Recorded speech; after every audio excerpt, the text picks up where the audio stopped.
Boa tarde a todos. É com muita alegria que damos início aqui essa tarde de palestras-aula no nosso treinamento em genética e melhoramento de plantas. O meu nome é Josiane, eu sou pesquisadora aqui no IDEC Paraná, trabalho com melhoramento de plantas e junto com a minha equipe nós organizamos esse curso com o intuito de levar a todos o máximo da prática que nós vivemos aqui e em outras instituições de ensino, tentando mostrar para todos que a genética e o melhoramento de plantas fazem parte do nosso dia a dia, muito mais do que a gente imagina. E, juntamente com professores renomados, nós vamos aqui aprender também um pouco sobre genética e melhoramento de plantas. Dando início, então, aqui nas palestras-aula, o nosso primeiro convidado é o professor Mário Antônio Prado Camargo. Dispenso apresentações, mas mesmo assim vou fazer uma breve leitura aqui do seu currículo.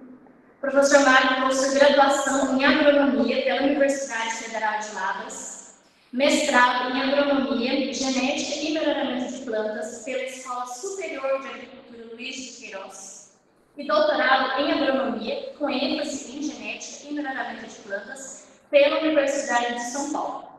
Atualmente é professor aposentado. Tem experiência na área de genética, com ênfase em genética quantitativa, atuando principalmente nos seguintes temas: feijão, milho, genética quantitativa, melhoramento genético vegetal. Uma biografia tão simples só nos faz pensar cada vez mais que o simples é o máximo da sofisticação. O professor Mário já orientou muitos estudantes, ajudou na formação de muitos profissionais, inclusive eu tive algo de ser sua aluna, e ainda colabora muito em diversas pesquisas no Brasil, incluindo aqui no IDEC Paraná. Então, com muita satisfação, passo a palavra agora ao professor Mário. Bom, boa tarde a todos. Estão me ouvindo bem? Como está? Estão me ouvindo bem? Como? Estamos ouvindo, estamos ouvindo. Então tá bom. Desculpe aí o transtorno. Boa tarde a todos. Eu inicialmente tenho que agradecer a Tatiane e a e vamos direto ao assunto.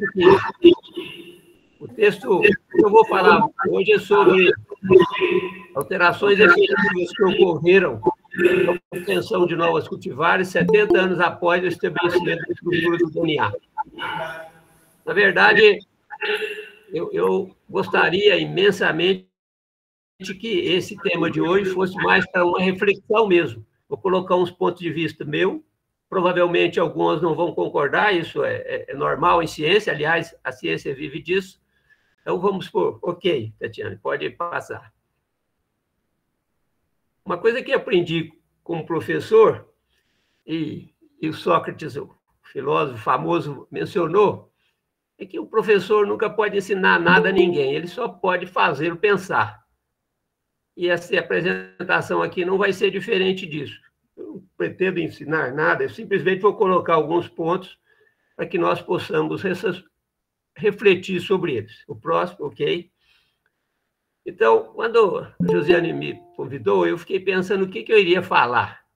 Qual seria o tema? Ele até falou assim, você apresentou um minicurso no Congresso de Melhoramento, faça semelhante. Eu falei, mas o Congresso é um processo mais demorado e tudo, eu vou pensar um tema.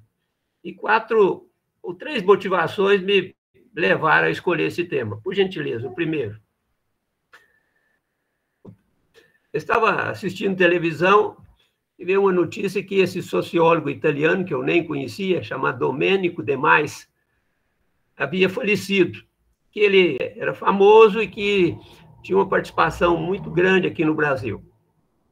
E falou que ele tinha publicado 2 livros principais dele. Um é o ócio criativo, e o outro, a emoção é a regra. Depois eu parei para pensar um pouco, falei, mas esse livro, A Emoção, a Regra, eu tenho, eu possuo esse livro. Aí vim no meu escritório aqui, dei uma olhada, o livro estava ali, um livro de 1993, que eu ganhei de uma colega. E eu resolvi ler de novo. Na verdade, o livro é feito um relato de que algumas empresas na Europa, como é que elas funcionaram? e também algumas instituições que tiveram sucesso. E, para minha surpresa, ele fez um texto, um capítulo do livro, sobre a descoberta da estrutura da molécula do DNA. E apresentou de um modo muito interessante uma visão de uma pessoa fora da área da genética. Eu gostei do modo que ele enfocou e vou comentar alguns aspectos que ele falou nesse capítulo próximo. Então, ele fez menção inicialmente que era pouco provável que o Watson Crick pudesse descobrir a estrutura da molécula. Primeiro, porque na instituição que eles estavam, a função deles era estudar a molécula da hemoglobina, não do DNA. Mas eles foram despertados pelo assunto da época, no momento lá estava fervescendo a respeito da estrutura do DNA, e era colega deles no mesmo setor, a Rosalind Franklin e o Wilkins. E eles começaram, então, ele começou discutindo isso e chamou a atenção inicialmente que a Rosalind Franklin e o Wilkins eram da mesma área relacionada com cristalografia, mas eles viviam um constante atrito. Mas ela teve a capacidade de fazer uma coisa que em 1950 é praticamente impossível, hoje é muito difícil também, que foi fazer uma radiografia de topo de uma molécula de DNA. O Watson Crick observaram isso e verificaram pela radiografia, em primeiro momento, que parecia que a molécula tinha uma estrutura constante em termos de conformação. Foi o ponto de partida. Depois viram uma informação sobre composição de adenina e timina, guanina e citosina, que era adenina sempre igual a timina e guanina sempre igual a citosina, e estabeleceram uma molécula bem simples. E aí eu peguei essa frase, que foi atribuída a Leonardo da Vinci, que a simplicidade é o máximo da sofisticação. No caso da molécula DNA, não houve dúvida que é isso mesmo. Eles puderam colocar um modelo muito simples. O próximo, por favor. O trabalho foi publicado numa página só da Nature, isso aí muitos conhecem a história, e para ganhar um prêmio Nobel não precisa de ter muitas páginas, nem muitos anos, né? Foi provavelmente uns 6 a 7 meses de trabalho só. Publicaram um artigo de 4.000 e poucas palavras numa página, e revolucionou a história da genética e muitas outras áreas do conhecimento. O próximo, por favor. E um comentário que o autor do livro fez, o Dominique de Massey, foi que não foi o Watson Crick que descobriu a molécula do DNA, e sim a molécula que os descobriu. Isso foi importante, eu queria colocar isso aqui, umas sugestões para os jovens que estão aí, que vão iniciar nas empresas, ou que já estão na empresa. E para funcionar, para ter sucesso na vida, nós sempre vamos depender dos outros. E você tem que trabalhar em grupo, e dentro do possível, nós devemos procurar evitar o máximo de atrito. O atrito só atrapalha, só não contribui em nada para que o avanço do conhecimento. E o trabalho deles e o modo que ele fez a interpretação disso aí, eu achei muito legal. E foi a molécula que os descobriu, porque eles se complementaram perfeitamente, um físico e um químico trabalhando junto, e o que deu um resultado que mudou a vida, o conhecimento da genética, a vida de quase todos nós. O próximo. Então, esse foi o primeiro comentário. O segundo foi um seminário que eu assisti há uns pouco mais de 20 dias, de um aluno do doutorado aqui da genética, e ele falou sobre o introns. Interessante que esse aluno ele gosta muito de astronomia, e ele fez uma analogia entre a célula e a astronomia. E a referência foi os introns. Como nós sabemos, é uma parte da molécula de DNA que não é transcrita, mas não é traduzida. Ele comentou sobre por que de existir os introns. O próximo, por gentileza. E engraçado que os dois cientistas que descobriram os introns ganharam o Prêmio Nobel de 1993. Engraçado que eu li o artigo, não dos dois, mas de um colega deles, publicado na Nature em 1978. Lembro bem que eu estava dando aula de genética na época e li sobre os introns. Nunca imaginava que pudesse ter introns, que a molécula fosse feita uma leitura contínua, sem interrupção. E ele escreveu, já em 78, nesse parágrafo que está marcado aí, que provavelmente os introns correspondem a como se fosse um remanescente da história glacial, da origem dos seres vivos, e é uma reserva para a futura evolução. Porque hoje existem alguns que acreditam que os introns ele tem papel na formação de novos genes, e nós vamos discutir um pouco para frente. O próximo. Mas o estudante, o doutorando, ele fez menção de realçar que a parte obscura da molécula DNA, a maioria são introns. 98% do genoma humano é de introns. 2% só era da parte dos exons, a parte que efetivamente era traduzida. Ou seja, para cada par de base dos exons, tem 50 de introns. É muito estranho, porque a parte que interessa mesmo é muito pequena no todo. Então, a reserva, em termos evolutivos, que existe, é muito grande, mas, na verdade, ele usou até uma analogia bem interessante, ele pôs uma figura de um comediante, dizendo inicialmente, é uma coisa que você não consegue explicar. Passa aí um pouquinho, ele mostra o outro slide e diz, as pessoas não conseguem entender. E assim fica por isso mesmo. Ou seja, nós não estamos entendendo e vamos tocando a vida, porque é assim que as coisas acontecem. Mas eu tenho a impressão que os introns têm participação em muitas outras coisas. Nós hoje sabemos algumas coisas adicionais de processamento alternativo, a produção de novos fenótipos a partir desse processamento alternativo, ou seja, o gene, ou especificamente o DNA, ainda é uma caixa preta. O próximo, por favor.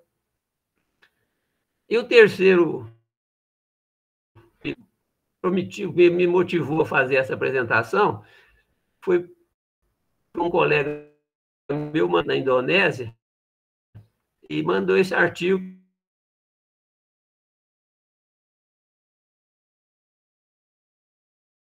A hora que eu li, eu falei, isso tem água. Eu li e falou assim, ó, ele falou essa cara do Magno. Eu li e fiquei mais impressionado com os autores, porque só tem aí pessoas da pesada, tanto da área de biometria como da área de genômica. Eu tenho o Cooper, o Crossa, Natália de Leon e muitos outros aí que são conhecidos e escreveu sobre isso. O próximo, por favor. Em síntese, o que eles falam é que, no momento, está quase todo mundo querendo identificar genes e sequenciar os genes. Recentemente, eu peguei os últimos números da TAG para dar uma olhada, a Theoretical Applied Genetics, e grande parte dos artigos que são publicados hoje a respeito de genes isolados e a sequência conhecida. Eles estão falando que isso aí é importante, mas não vai levar a nada, porque a maioria dos genes tem pequeno efeito, e o que precisa mesmo é ter uma quantidade maior de informação. Então, salienta que com a demanda crescente de alimentos pela população do planeta, o mundo cada vez mais precisa de plantas resilientes e com maiores produtividades. Para isso, o sucesso do melhoramento requer conhecimento do que realmente funciona no campo. Isso eu sempre falei, pode-se utilizar várias tecnologias que poderão e deverão ser úteis, mas no campo tem que passar. Se não passar, não vai ter cultivar nova de jeito nenhum. O próximo. Agora eu vou comentar algumas coisas que eu vivenciei como professor de genética e como aluno também, né, da pós-graduação, aluno da graduação. Eu tive o meu primeiro contato com a informação da molécula de DNA em 1967. E, naquele momento, a molécula já era bem conhecida Interessante que o nosso professor de genética, aqui em Lavras, falava que quando o código genético fosse decifrado, grande parte dos nossos problemas estariam resolvidos. Só que tem que em 1967 ele já tinha sido decifrado. Só que tem que naquele tempo a informação era muito lenta, dificilmente poderiam acompanhar como ocorre hoje. Hoje se publica um trabalho nos Estados Unidos, poucos minutos depois nós temos acesso a ele. Então, o que mudou de 1967 para 2023 foi uma enormidade. E eu vou tentar fazer uma síntese do que ocorreu. Próximo. O próximo, né? Então, a primeira coisa é como que o conceito de gene mudou. Quando eu comecei a ministrar aula de genética, eu colocava que é um segmento de DNA situado numa posição específica de um determinado cromossomo que participa da manifestação fenotípica de um certo caráter. Um pedaço da molécula. Isso era legal, fácil de entender, bom de explicar. Mas isso tinha um pressuposto. O próximo, por favor. O pressuposto é a existência de uma relação entre um gene, uma cadeia polipeptídica e uma função. Então, a gente imaginava que todo gene produzia uma proteína e essa proteína tinha uma função, normalmente uma função enzimática. Isso veio desde 1908, com Garrod, dizendo uma proteína, uma enzima. Então, essa relação hoje a gente sabe que é muito mais complexa. A partir, principalmente, do sequenciamento do genoma, foi verificado, por exemplo, que o homem tem 25 mil genes, por exemplo. E o número de proteínas que nós necessitamos como ser vivo para funcionar é no mínimo de 100 mil. Então, tem muito mais proteína do que genes. E aí as coisas começaram a complicar. O próximo. A molécula, a proposta atual do que é o gene, está colocado nesse esquema aí, eu vou passar muito rapidamente, dizer que o gene, a parte estrutural, que é chamada de ORF, é aquela parte original de dizer responsável por uma cadeia polipeptídica. Mas existem, por exemplo, N fatores de transcrição, que são genes também, que produzem RNA, que produzem proteínas, que são transcritos, mas não levam direto ao fenótipo. A proteína produzida tem função enzimática que acentua ou atenua a produção do determinado gene, de um gene de maior importância, por exemplo. Esse gene é transcrito, produz um RNA que vai ser processado, vai ser retirado dos introns, e depois fica o RNA mensageiro, propriamente dito, que vai ser transcrito e que vai dar a proteína, que normalmente tem função enzimática, que vai atuar num passo metabólico para produzir o fenótipo. O problema todo é que nós pensamos que do momento em que houve o processamento do DNA, ou mais especificamente do RNA, o fenótipo é produzido. Mas, como eu disse, tem pelo menos 3/4 das proteínas produzidas não saem diretamente desse processo. É após processamento. E assim, entra numa outra caixa de dizer o seguinte: nós entendemos muito pouco da parte de metaboloma, proteômica, que eu vou comentar daqui a pouco, e que está relacionada a essa produção de novas proteínas após a síntese de cada cadeia polipeptídica. O próximo, por favor. Adicionalmente, tem a questão do ambiente. Aqui eu dou um exemplo, o florescimento do milho, e peguei essa ideia a partir desse livro, O Gênio, uma história íntima, de um geneticista humano, que trabalha com esquizofrenia e outras doenças mentais, e ele comenta inúmeras vezes que o gene em si, o fato de sequenciar o DNA, achar a sequência responsável, não quer dizer nada do fenótipo que vai ser produzido. O ambiente tem uma importância fundamental no processo. Então, eu tomei como exemplo aí a germinação o milho germinou, e vamos ver o que acontece até o florescimento. Um caráter relativamente simples, qualitativo. Então, normalmente com 15 dias, 10 dias após a germinação, as estruturas que vão originar o pendão e a boneca se diferenciam, começam a diferenciar. E sofre a influência do ambiente. Não é à toa que uma das modos de avaliar o número de dias por florescimento é o número de unidades calóricas, que é utilizado muito por isso. E a umidade, não só a temperatura, a umidade, também o fotoperíodo afetam, que é a questão ambiental. Eles atuam na produção de RNAs e proteína, que são os fatores de transcrição, que vão atuar sobre os genes de florescimento no lugar certo e no momento certo, produzindo RNAs que vão construir proteínas que irão atuar na produção da inflorescência. Segundo a última informação que eu tive, o florescimento de milho deve estar envolvido pelo menos 1000 genes. Imagine o grau de complexidade na expressão de um caráter aparentemente muito simples. O próximo. Uma outra coisa que tem chamado a minha atenção é a questão da variabilidade. O próximo, por favor. Quando eu comecei a ministrar aulas, existia 2 modos que nós entendíamos de produzir variabilidade. A mutação, produzindo novos alelos, e a meiose, permitindo que os alelos novos fossem recombinados para produzir os diferentes genótipos. Isso prevaleceu até mais ou menos o ano 2000, mas depois, com o sequenciamento do genoma, houve uma profusão de processos que geram variabilidade.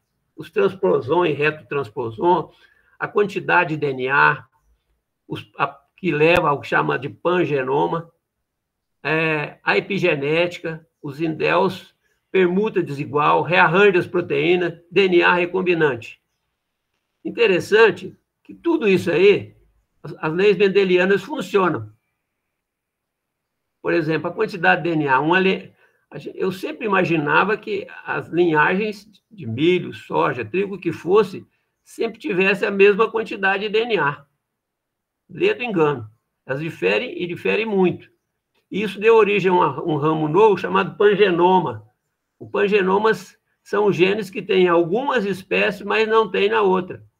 Lembra quando eu falei que uma das prováveis causas de existir introns é a produção de novos genes? Eu acredito, aí é acreditar mesmo, que grande parte desses pangenomas são genes produzidos por rearranjo dos introns. Assim, eu estou querendo colocar com isso que acabar com a variabilidade, igual alguns colegas colocam, uma infinidade de artigos foram publicados dizendo que a variabilidade é pequena, isso é um engano, isso não existe. A variabilidade, ela existe em quantidade e constantemente está sendo produzida mais por inúmeros mecanismos conhecidos. O próximo, por favor. O próximo, Tatiana. Pois bem, agora eu vou falar de algumas tecnologias que estão na moda, ou que estiveram mais na moda, e ver a implicação disso aí em termos de melhoramento, em termos de produção de novas cultivares. A primeira, sem dúvida nenhuma, foi o sequenciamento do genoma. A capacidade do homem em tentar identificar as coisas e gerar conhecimento ficou bem demonstrada no tempo, na rapidez com que ele foi capaz de sequenciar o genoma do homem e logo em seguida de uma infinidade de outros organismos.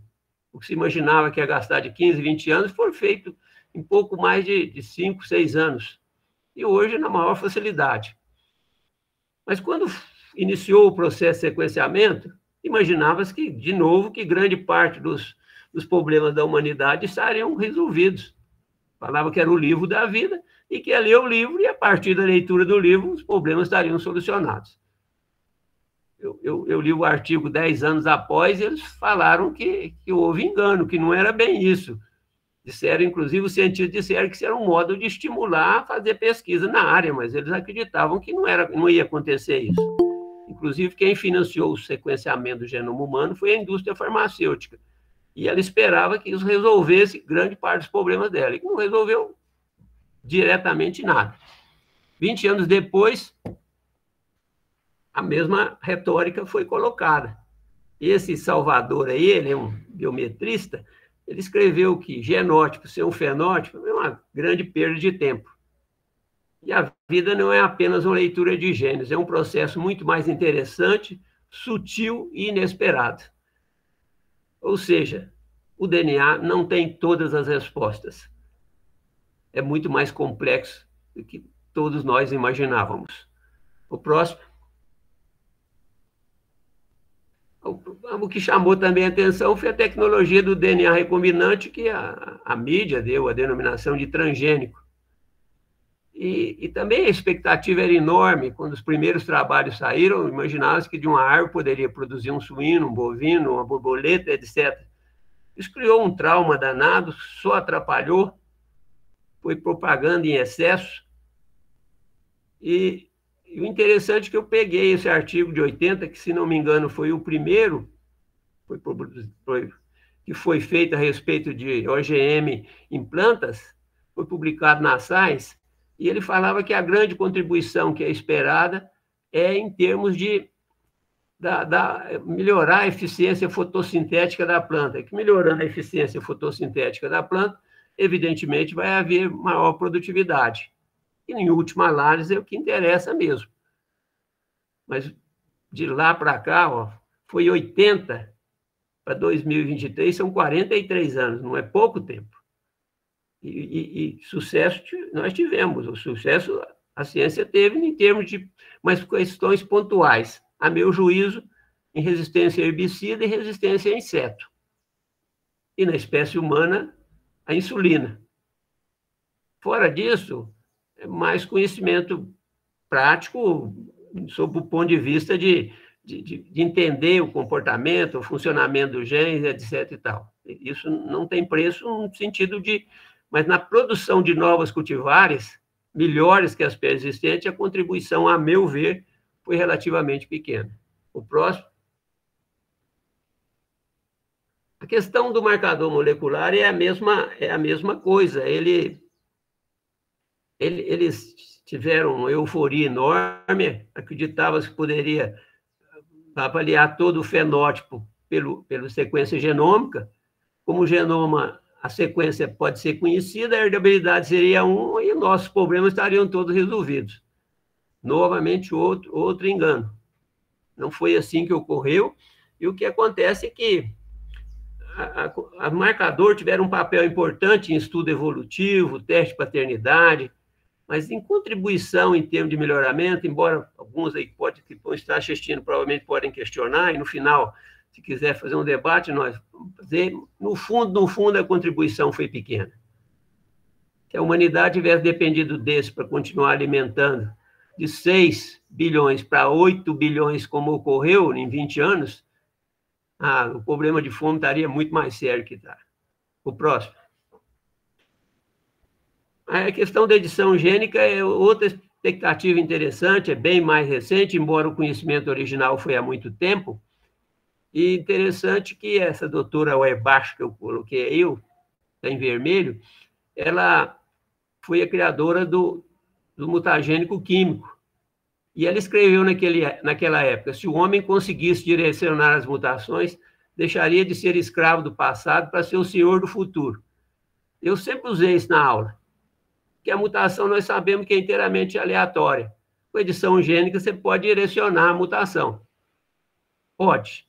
Todos dizem que é muito simples, é fácil, tal, é tudo direcionado, mas eu ainda estou torcendo para que dê certo. Espero que vá dar certo, mas vai demorar um pouco para se resolver isso. Tá bom? Vamos em frente. O próximo. Outras ferramentas utilizando genômica. Hoje em dia fala-se de fenômica, ionômica, metabolômica, proteômica, e aí várias outras. Todas elas com potencial de ajudar, mas nenhuma delas com suficientemente informação para contribuir na formação de novas cultivares expressivamente. O próximo. Bom, as ferramentas de biometria também no sentido que ele queria. Uma planta de sorgo que não tivesse deiscência do grão, ou shattering, também foi só seleção. Essa figurinha da direita aí Então, a planta de soja, na Coreia e na China, a soja é uma planta desse modo aí. Foi domesticada e virou nessa cultura excepcional que nós temos. As fruteiras, quanta variabilidade não tem, foi tudo selecionado pelo homem.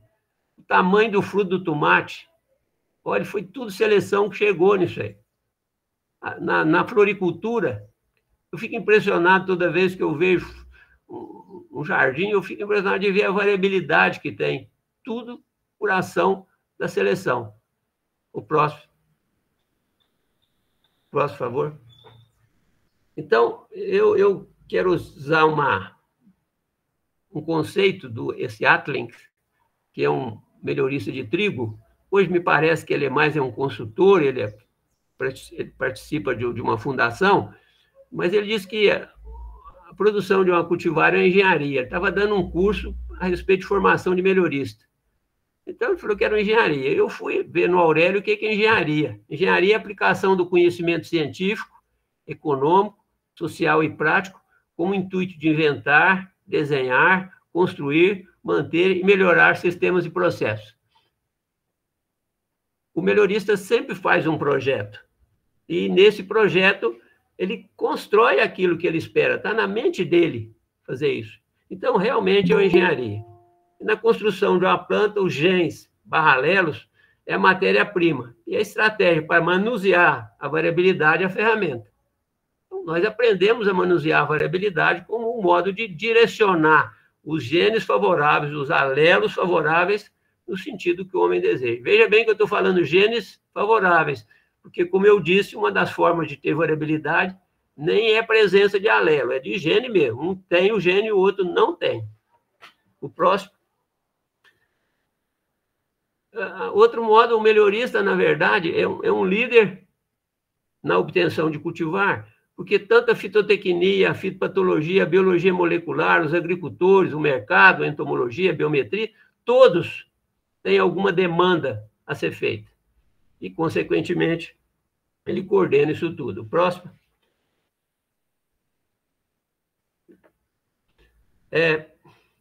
O próximo.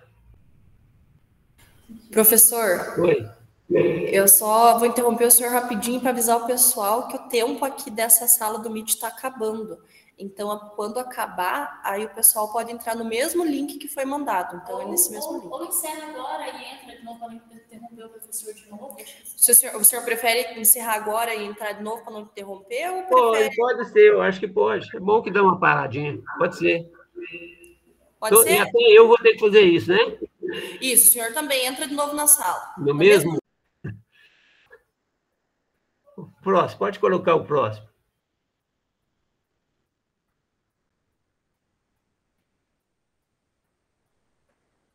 Bom,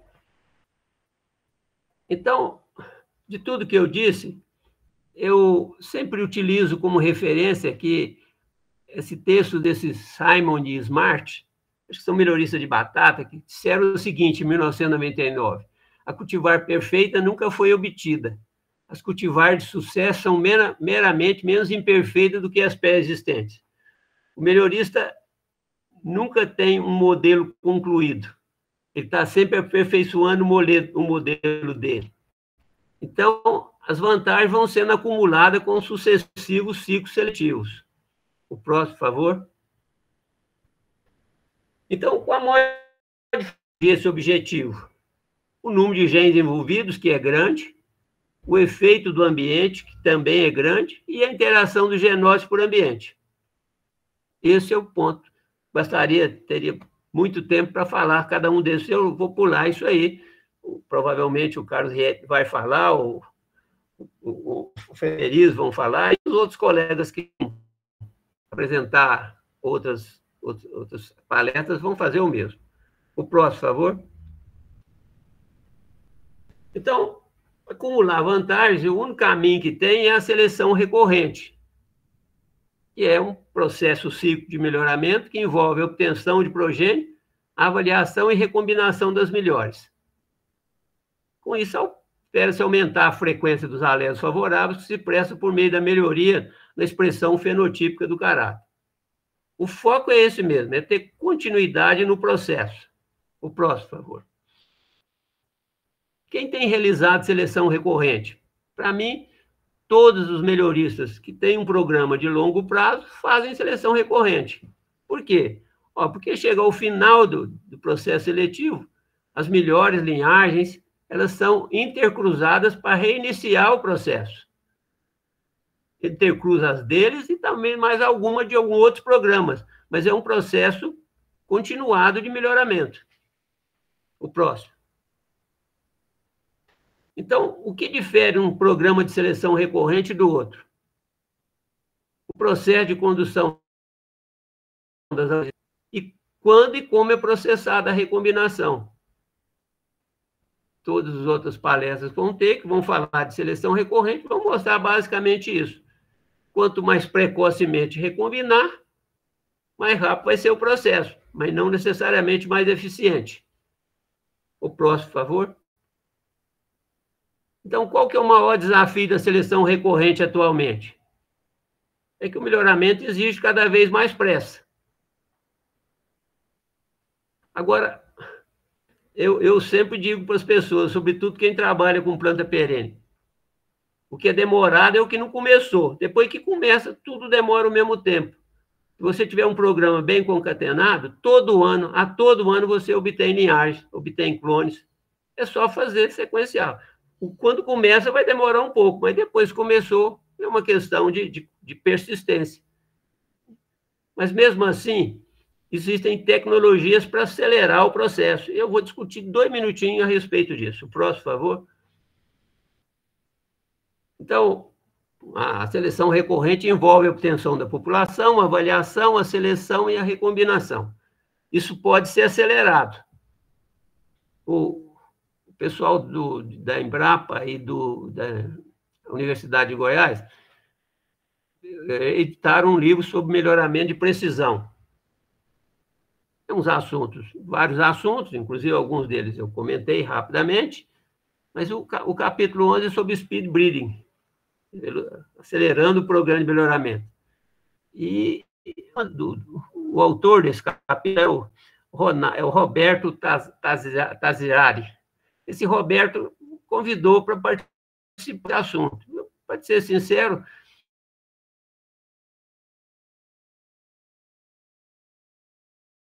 eu falei para ele, brasileiro, principalmente de planta perene, já utiliza técnicas de speed breeding há muito tempo e com grande sucesso.